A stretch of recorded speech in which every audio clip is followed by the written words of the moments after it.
जय हिंद दोस्तों, वंदे मातरम। जहाँ एक तरफ हम लोग रीजनल सिनेमा को प्रमोट करने की बात कर रहे हैं, वहाँ पर कई ऐसे सीन्स भी निकल कर सामने आते हैं जिन सीन्स को लेकर विवाद उत्पन्न होता है। और ऐसे में जब वहाँ का डायरेक्टर बॉलीवुड का एक बहुप्रतीक्षित नाम हो, तो कहीं ना कहीं वो विवाद अपने आप ही काफ़ी ज़्यादा एस्केलेट हो जाता है। ऐसे में मराठी मूवीज़ की तरफ से एक ऐसा ही केस निकल कर आया है जिसमें बच्चों और महिलाओं के बीच में कुछ ऐसे सीन्स को फिल्माया गया है जिसके कि ऊपर अब कड़ा विरोध हो रहा है। और साथ ही साथ बाल आयोग भी जो जो है वो भी इसके ऊपर एक संज्ञान ले रहा है और महेश मांजरेकर के ऊपर भी केस हो सकता है। फिल्म मेकर महेश मांजरेकर की बोल्ड कंटेंट पर बेस्ड मराठी फिल्म नए वरण भट्ट लोचा कौन कौच विवादों में घिर गई है। मामला बच्चों से बोल्ड सीन कराए जाने को लेकर गरमाया हुआ है। सवाल उठ रहे हैं कि क्या ऐसे सीन करने वाले बच्चों के पेरेंट्स पर एक्शन नहीं होना चाहिए। दरअसल फिल्म में दो बच्चों को महिलाओं के साथ कुछ ऐसी एक्ट्स करते हुए दिखाया गया है जो कि उनको नहीं करना चाहिए थी। ये फिल्म पिछले महीने रिलीज हुई थी। इसके प्रमोशन के लिए रिलीज ट्रेलर और टीजर ने ही हंगामा खड़ा कर दिया था।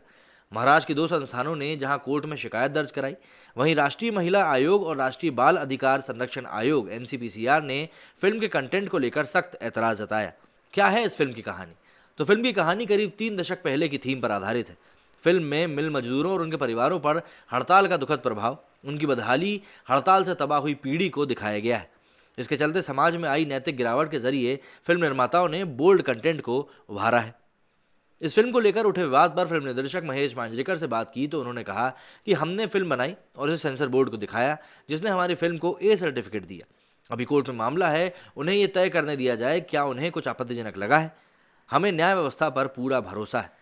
दरअसल 14 जनवरी को मांजरेकर की इस फिल्म का ट्रेलर और टीजर लॉन्च किया गया था। इसके कंटेंट को देखते हुए फिल्म को बैन करने और इसे बनाने वालों के खिलाफ दो संस्थाओं ने पहले ही मुंबई पुलिस में केस दर्ज करने की मांग की और जब एफआईआर नहीं लिखी गई तो उन्होंने कोर्ट का दरवाजा खटखटाया। फिल्म के ट्रेलर की रिलीज के दौरान ही राष्ट्रीय महिला आयोग ने फिल्म के आपत्तिजनक सीन्स को सेंसर करने की मांग की थी। विवाद बढ़ता देख फिल्म निर्माताओं ने सोशल मीडिया से टीजर हटा दिया, लेकिन फिल्म में कोई कांटछांट नहीं करी। महेश मांजरेकर के खिलाफ बांद्रा कोर्ट में शिकायत क्षत्रिय मराठा सेवा संस्था ने बांद्रा मेट्रोपॉलिटन मजिस्ट्रेट कोर्ट में महेश मांजरेकर के खिलाफ मुकदमा किया है। इस मामले में मांजरेकर के अलावा फिल्म से जुड़े नरेंद्र, श्रेयंस हिरावत और एनएच स्टूडियोज को भी आरोपित बनाया गया है। पॉस्को कोर्ट में भी फिल्म निर्देशक और अन्य निर्माताओं के खिलाफ केस दर्ज करने की अर्जी दी गई है। सेंसर बोर्ड के अध्यक्ष प्रसून जोशी के खिलाफ भी कार्रवाई की मांग की गई है। क्षत्रिय मराठा सेवा संस्थान के वकील डीवी सरोज का कहना है कि फिल्म के कंटेंट से पूरे समाज में गलत मैसेज गया है। इसके चलते पूरे महाराष्ट्र में विरोध प्रदर्शन हुए हैं। हम चाहते हैं कि फिल्म को बैन किया जाए और इसे बनाने वालों पर सख्त कार्रवाई की जाए। 28 फरवरी को केस की सुनवाई होनी है।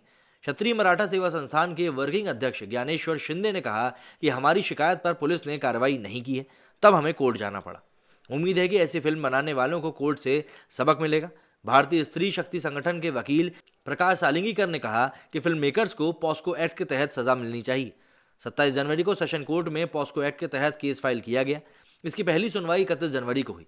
भारतीय स्त्री शक्ति के अध्यक्ष सीमा देशपांडे ने बताया कि फिल्म में जिस तरह से माइनर बच्चों को औरतों के साथ अनैतिक संबंध बनाते हुए दिखाया गया है वो बेहद शर्मनाक है। राष्ट्रीय महिला आयोग की प्रमुख रेखा शर्मा ने कहा कि हमारी आपत्ति के बाद फिल्म मेकर्स ने इसके ट्रेलर को सोशल मीडिया प्लेटफॉर्म से हटा दिया था, लेकिन ऐसी फिल्मों में बच्चों को काम करने की परमिशन देने वाले पेरेंट्स पर केस चलना चाहिए, क्योंकि नाबालिग के मामले में फैसले उनके पेरेंट्स ही लेते हैं। ये सवाल है कि वो अपने बच्चों को ऐसी फिल्मों में काम आखिर कैसे करने दे सकते हैं। राष्ट्रीय बाल अधिकार संरक्षण आयोग एनसीपीसीआर यानी बाल आयोग के अध्यक्ष प्रियंका कानूंगो ने कहा कि बच्चों को ऐसे बोल्ड फिल्म में दिखाने पर इससे जुड़े लोगों के खिलाफ पॉस्को मतलब protection of children from sexual offence का मुकदमा बनता है।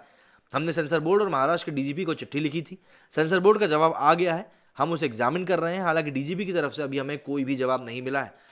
तो यहाँ पर ये मामला काफ़ी ज़्यादा गरमाता हुआ दिखाई दे रहा है और एक मूवी को लेकर इतना बड़ा विवाद होगा ये शायद महेश मांजरेकर ने भी नहीं सोचा होगा। लेकिन अब जब चीज़ें एस्केलेट हो ही गई हैं तो इस चीज़ को देखना पड़ेगा कि क्या कंटेंट जो बनाया जा रहा है वो सही बनाया जा रहा है या फिर वही अभिव्यक्ति की आज़ादी के नाम पर कुछ भी परोसा जा रहा है। मेरे इस वीडियो में फिलहाल इतना ही। जय हिंद, जय भारत।